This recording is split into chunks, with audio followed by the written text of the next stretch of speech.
In 1968, a mechanic in Kenosha, Wisconsin, the very town where Snap-on built its tools, could do things in his shop that would get it shut down today. He blew brake dust out of a drum with a 100-pound blast of air and watched the cloud hang in the light. He ground a part on an open wheel with no guard and no glasses. He started a stubborn engine with a shot of ether and a prayer. His tools were the finest money could buy, Snap-on, made in his own city. Half of what he did with them is now against the law. Here is the truth the title dances around, and we will be honest the whole way. Snap-on itself was never banned. The world it was built for was. The single practice that filled that shop with the most dangerous dust of all, the one that killed more mechanics than any accident ever did, is number 3 on this list. And the one thing that ended that whole dangerous era, the thing that truly changed everything, is number 1. He was not a rare man. In 1968, there was a mechanic like him in every town in America, a Snap-on box in the corner, and a set of habits nobody yet knew were killing him. He was not reckless.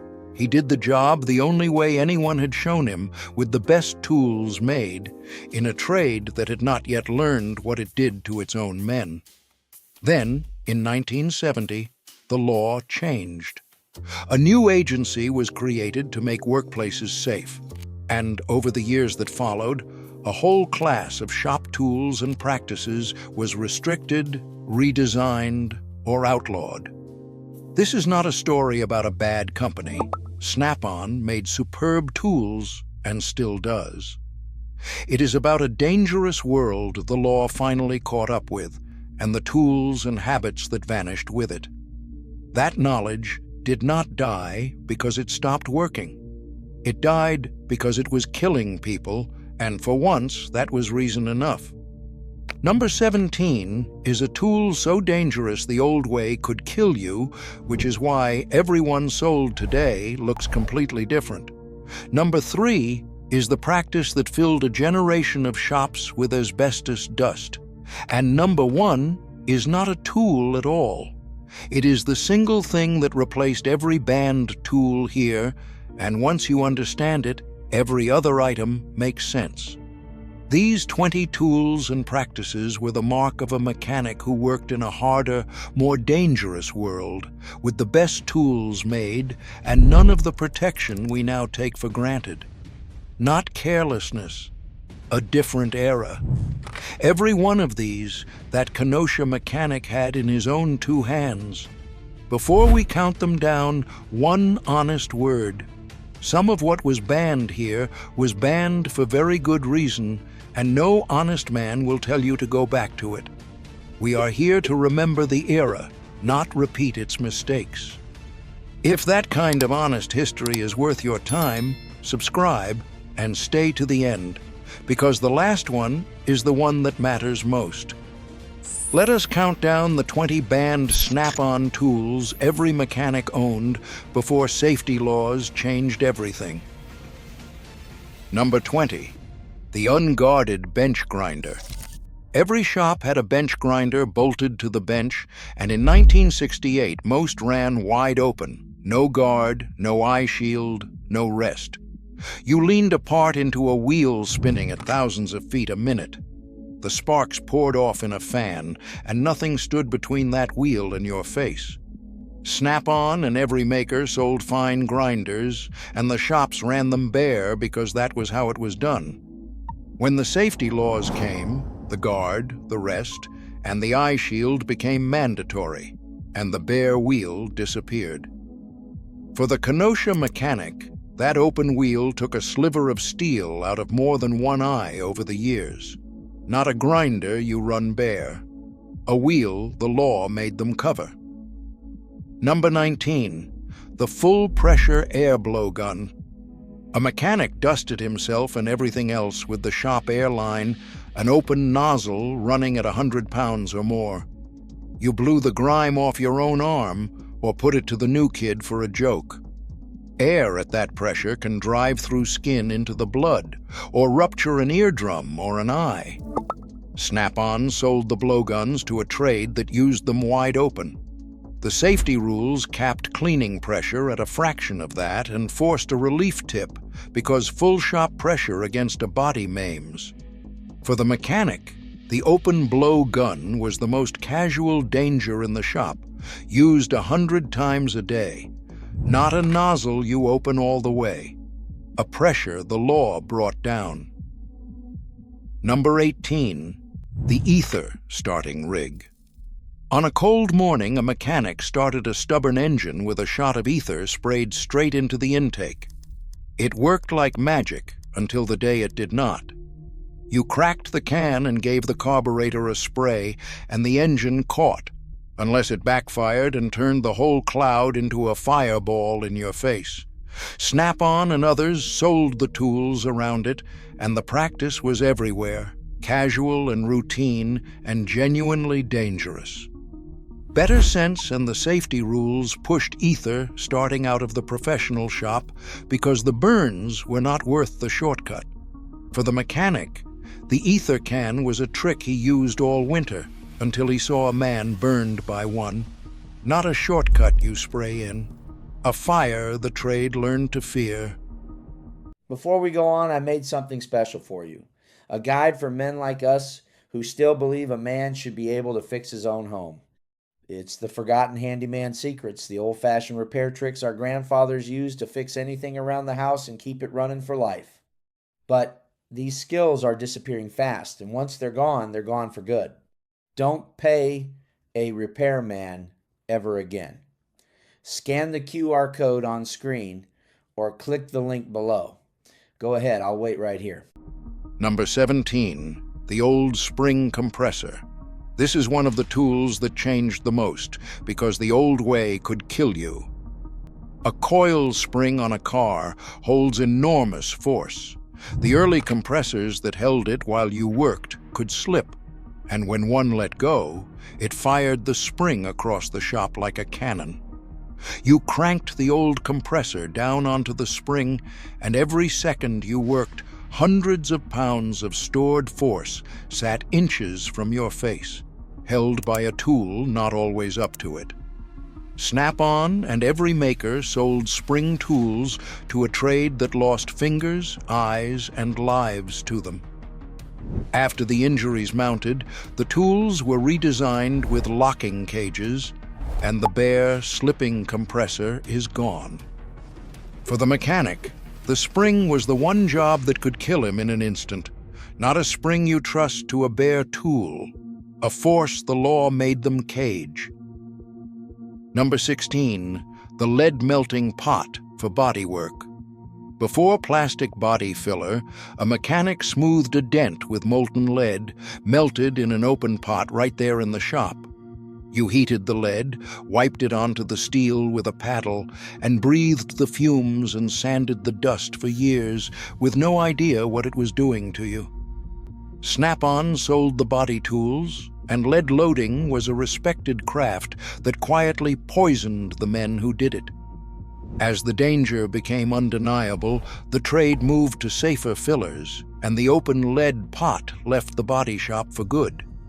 For the mechanic, the lead paddle made beautiful work and left him a headache he never connected to it, not a metal you melt and breathe. A poison the trade set down. Number 15. The carbon tetrachloride degreaser. One prized shop chemical cut grease like magic and was even splashed on to clean hands. Carbon tetrachloride, which quietly attacked the liver, the heart, and the nerves. You wiped a stubborn part down with it bare-handed, breathing a chemical now known to be a serious poison and a cause of cancer. Snap-on and the trade worked amid such chemicals before anyone read a safety data sheet because none existed. The health rules drove carbon tet off the shelf as its dangers became undeniable. For the mechanic, that degreaser worked beautifully and did quiet harm with every use. Not a chemical you clean with bare-handed. A poison the law took away. Stop the count for a moment, because to understand why any of this changed, you have to know what happened in 1970.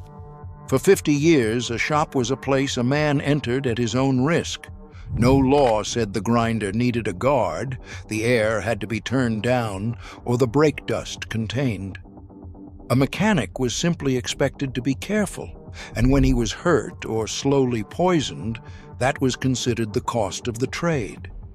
Then, in 1970, the Occupational Safety and Health Act became law, and a new agency was created to enforce it. For the first time, an employer had a legal duty to make the shop safe. Specific rules followed on machine guarding, on compressed air, on solvents, and above all, on asbestos. This is the line the title is really about. Snap-on did not get banned. The lawless, dangerous shop did, and Snap-on, like every good company, changed its tools to match the new world. The finest tools ever made were built for an era that was quietly killing the men who used them. When the law finally said that was not acceptable, a whole generation of tools and habits went with it. That is not a loss to mourn. That is a debt finally paid. Number 14. The asbestos brake shoe and the tools for it. The brake shoes and clutch parts a mechanic handled every day were made largely of asbestos. The tools he used to service them threw that asbestos into the air he breathed. You pulled the drum, and the dust that showered out was full of fibers that would sit in a man's lungs for life. Snap-on made the brake tools, superb ones, for a job that was, through no fault of the toolmaker, one of the most dangerous a mechanic did. The rules eventually forced wet cleaning and containment, and decades later the asbestos itself was banned from new brake parts. For the mechanic, a lifetime of brake jobs meant breathing something that took men like him years too early. Not dust you blow in the air, fibers the law finally contained. Number 13.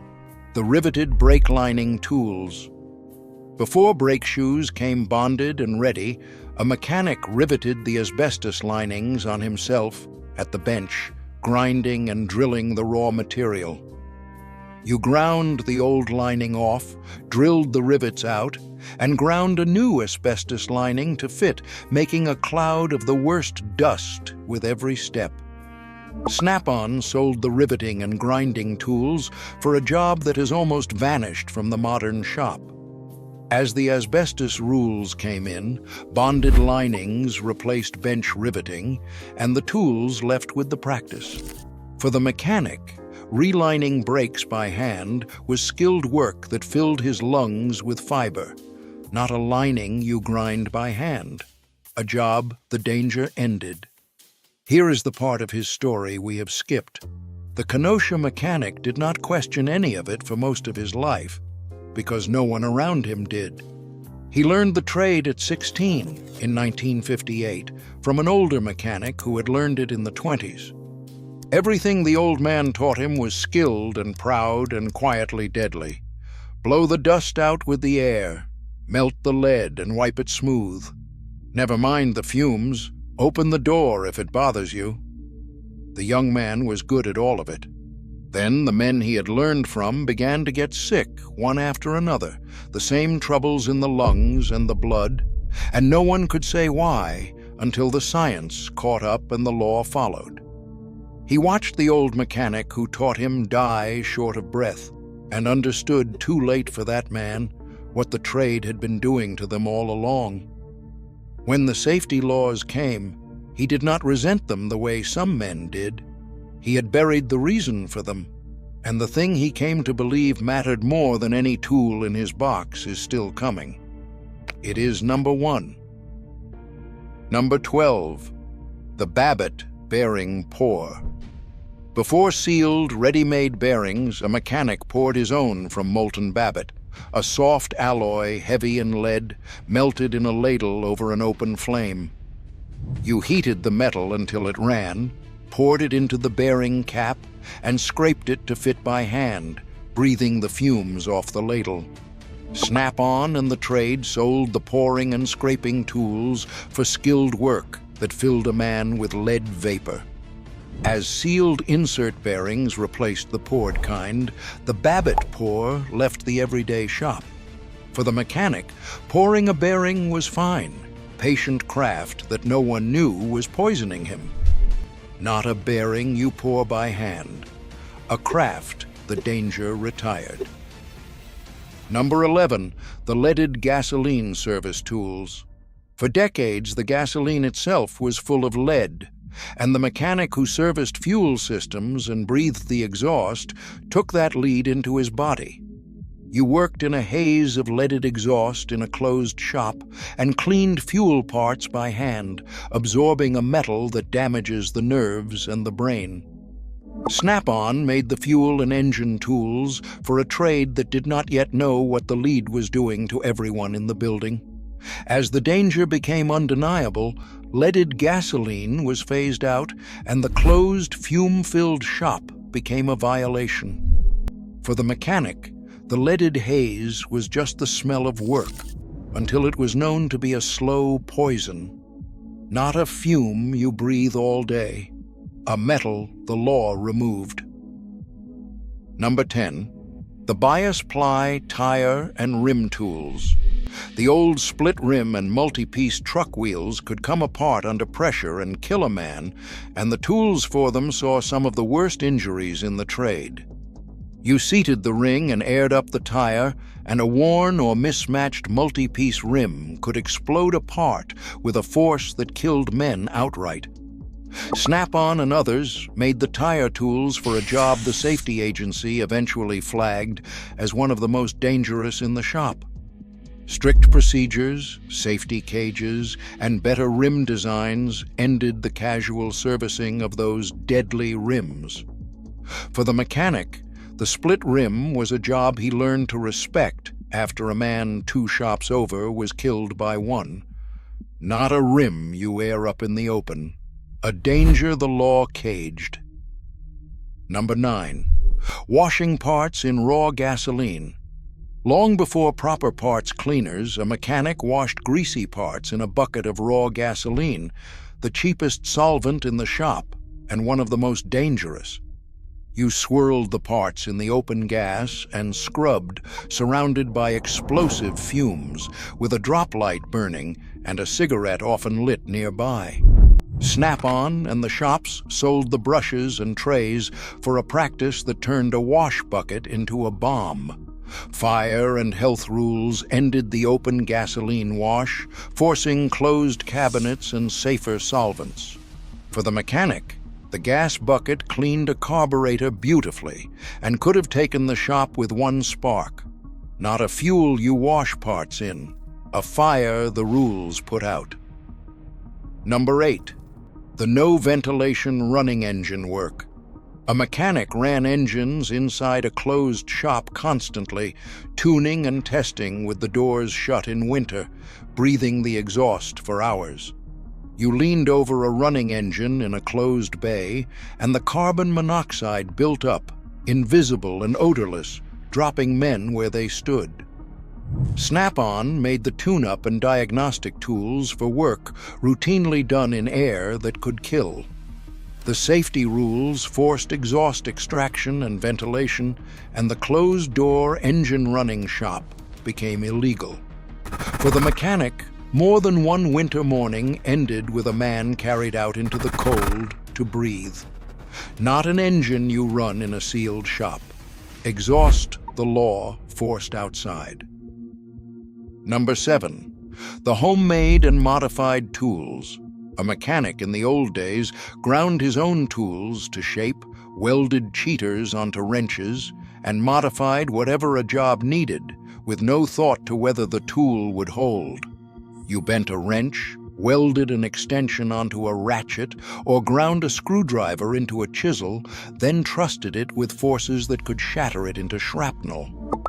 Snap-on built tools to exact standards and warned against modifying them, because a cheater bar or a struck-hardened tool could explode.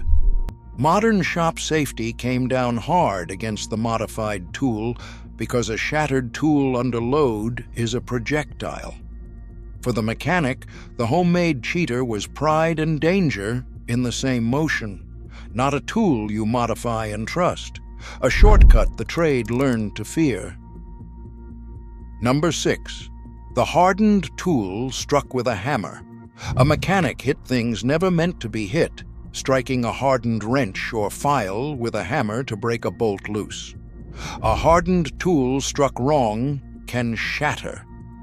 You laid the hammer into a hardened, brittle tool, and the chip that flew off did so at the speed of a bullet, aimed at whoever stood closest.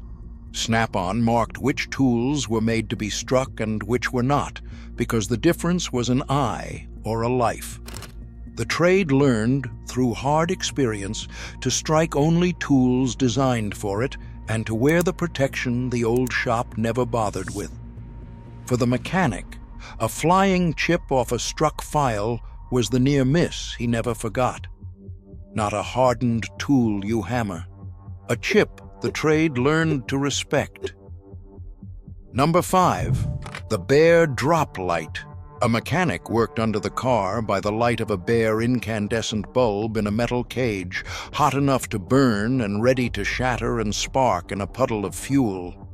You hung the hot drop light under the car, next to the gas and the oil, and a broken bulb near a fuel leak was a fire waiting to start. Snap-on and every supplier sold the drop lights that lit every shop in America, running dangerously hot near flammable fuel. Safer sealed, low-heat lights eventually replaced the bare hot bulb that had started more than one shop fire. For the mechanic, the drop light burned his hands and singed his hair for years before anything safer came. Not a bare bulb by the fuel. A fire the trade designed out. Number 4. The asbestos gloves and shop gear. The very gear a mechanic wore to protect himself was often asbestos. The gloves for hot parts and the bench pads, shedding fiber onto his hands and into his air. You pulled on the asbestos gloves to handle a hot manifold, and the gear itself dosed you with the same fiber the brakes did. Snap-on and the trade supplied the heat gear standard in every shop, before anyone understood the protection was a hazard, too. The asbestos gear was pulled and replaced with safe materials as the rules tightened. For the mechanic, the irony was bitter. The gloves meant to keep him safe were part of what made him sick. Not a glove that protects and poisons, a material the law removed entirely. Number 3. Blowing out the whole brake job with air. This is the practice from the top of our story, the one that killed more mechanics than any accident ever did.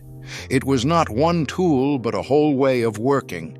Every brake and clutch job was cleaned with a blast of air that filled the shop with asbestos dust. You blew out the drum, the backing plate, and the shoes, standing in a cloud of the deadliest dust in the building day after day. Snap-on made the finest air tools in the world, and the trade turned them, without knowing it, into the delivery system for a slow epidemic. This is the practice the safety rules most directly ended, replacing the air blast with wet cleaning and sealed vacuums.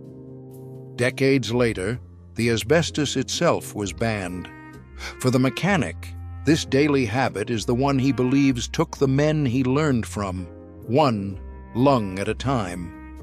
Not a job you blow clean with air, the habit the law had to kill. Number 2. The whole open-air, unprotected way of working. The real thing that was banned was not any single tool. It was an entire way of working, the open, unguarded, unventilated shop that treated a mechanic's health as the price of the job.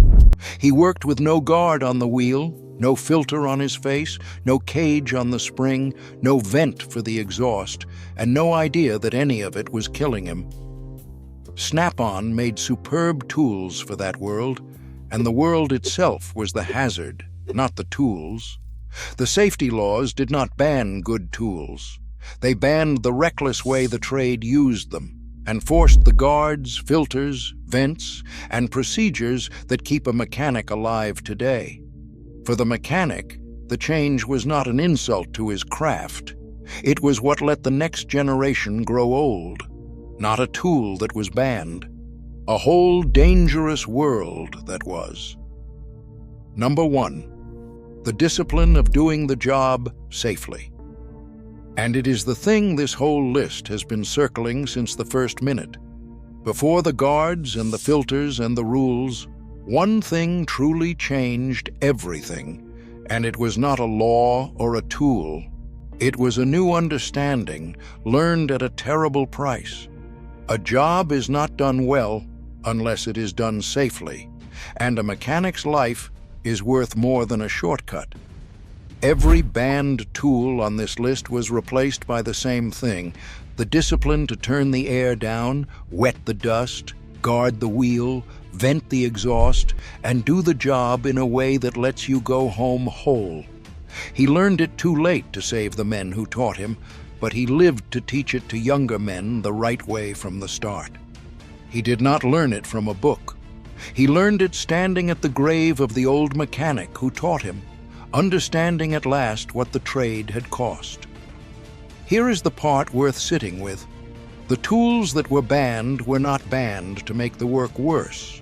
They were banned because a generation of skilled men died, proving they were dangerous, and the law, for once, listened. The discipline that replaced them is why a mechanic today can do 40 years in the trade and retire with his lungs, his eyes, and his hands intact. That is not a loss. That is the whole point. Not the most powerful tool on this list, the plainest, and the only one that ever truly mattered. None of it was about the tools being bad. That is the honest heart of this list, and it is why we told it straight. Snap-on made, and still makes, some of the finest tools a mechanic can own, and nothing here is a mark against them.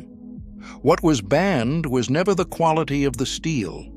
It was the deadly world that steel was used in, the open wheel, the blown dust, the breathed fume, a world that used a working man's body up and threw it away. The mechanic in our story worked in that world, loved it, and watched it kill the men he learned from before the law finally made it stop. We did not lose the tools. The good ones are still in his box, better than ever, made safe. What we lost, and were right to lose, was the idea that a man should trade his lungs and his eyes for a day's honest work. And an old mechanic, dying short of breath, taught the man in our story the only lesson that ever really mattered. Do the job so it does not cost you the man doing it.